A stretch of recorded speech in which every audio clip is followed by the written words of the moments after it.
According to Greek myth, the universe began with a dark void of nothing, but a sleeping goddess known as Chaos. Then one day, chaos erupted and blasted out matter across the void. Eventually, Chaos came to order with her children, Uranus, god of the sky, and Gaia, goddess of the earth. Together, the children of Chaos created the stars, the planets, and the earth itself. Gaia becomes the goddess of the earth, so out of the chaos comes order with the earth, and she creates the land and the seas and the mountains. Uranus is the god of the skies, so he creates the stars, he creates the planets, and he creates order in the universe. One of Uranus's children, Kronos, god of time, became very powerful and placed the stars into motion. While doing so, he also created time and placed Helios, the sun, into motion to separate the day from the night. Because the moon and the stars are turning, and because the sun is rising in the east and setting in the west, and because you can predict that and you can notice the locations of the sun coming up and going down, that allows us to be able to navigate using the stars, using the moon, using the sun and its rising and its setting to navigate. Kronos rebelled against his father and castrated him, tossing his genitals into the sea. When Kronos' blood fell into the sea, the mixture created a great torrent, from which the goddess Aphrodite, goddess of love, emerged. Kronos replaced his father as ruler of the universe, while his wife Rhea, goddess of fertility, bore 6 children.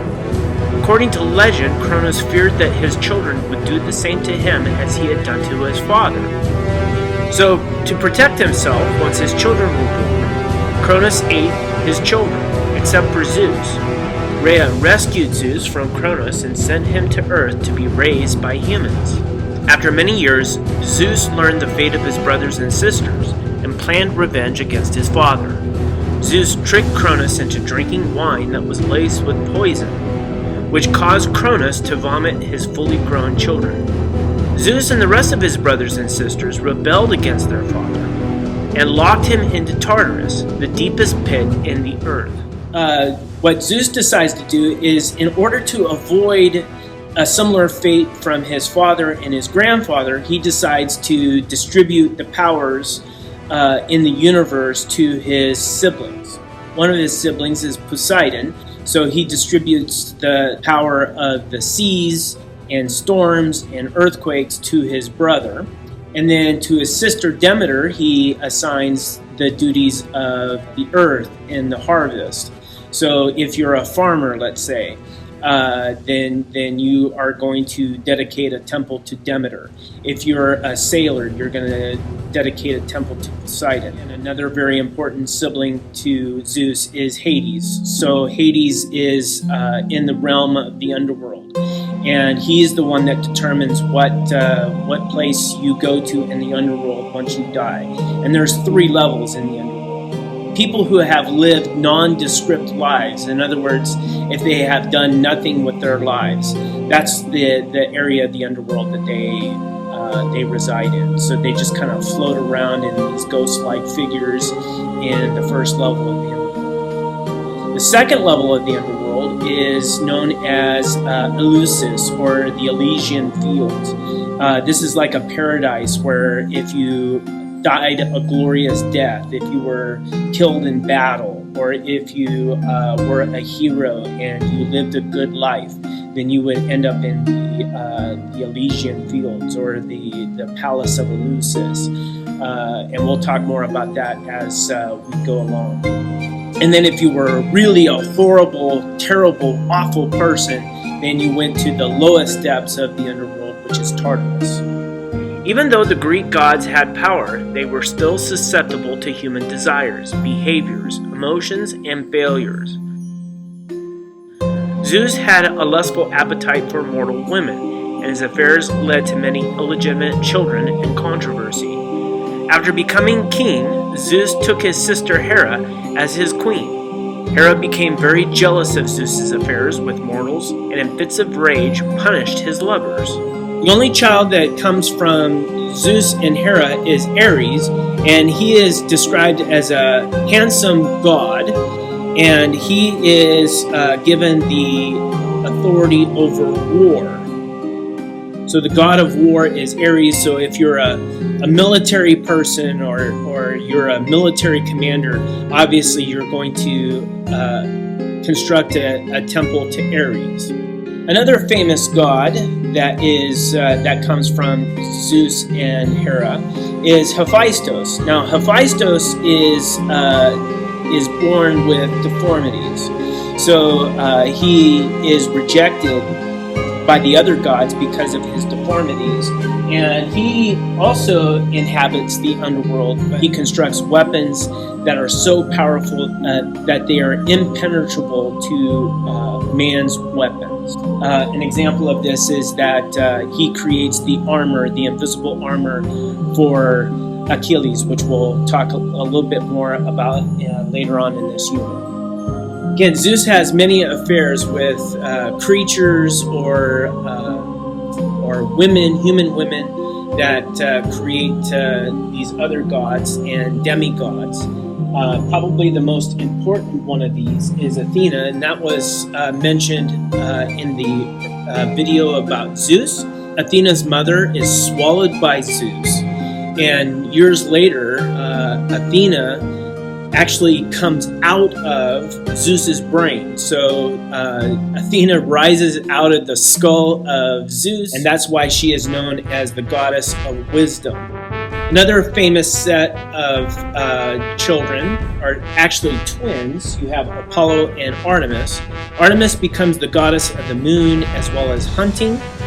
Apollo is the one responsible for light, music, and prophecy. Apollo is depicted as riding a chariot around the god Helios, that as the sun travels, the chariot of Apollo goes through the sky during the day, and then Artemis's chariot goes through the sky at night. Another important god to think about in terms of the mythology, especially when we get to the Odyssey, is Hermes. Hermes becomes the god of speed and also the messenger of the gods. Another really important god, especially to Greek culture and Greek mythology, is Dionysus. Dionysus becomes the god of partying and of wine. From the temples of Dionysus, we get the theater. So temples that were dedicated to Dionysus were the first theaters. So when you look at the ancient Greek ruins of amphitheaters, you know that those are temples dedicated to the god Dionysus. Dionysus is depicted as a two-faced god. When Dionysus is happy, good things happen, parties happen. When Dionysus is angry or upset, there's the sad face, and that's where you get the masks in theater, where you have that happy mask, which represents comedy, and then you have the sad face mask, which represents tragedy. The days of the week in many languages include the names of the Roman gods, which were based on the Greek gods. The first day of the week in Latin is Dies Sol, god of the sun. The second day is Dies Luna, the god of the moon. The third day is Dies Martis, also known as Mars, god of war. The fourth day is Dies Mercurii, also known as Mercury, god of commerce and messages.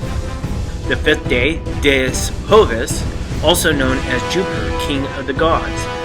The sixth day, Dies Varanus, also known as Venus, goddess of love.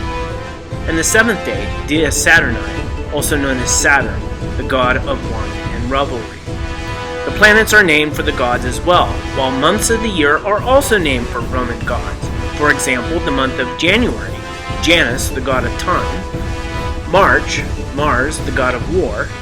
May, Maya, goddess of the earth and harvest. June, Juno, the goddess of marriage and family.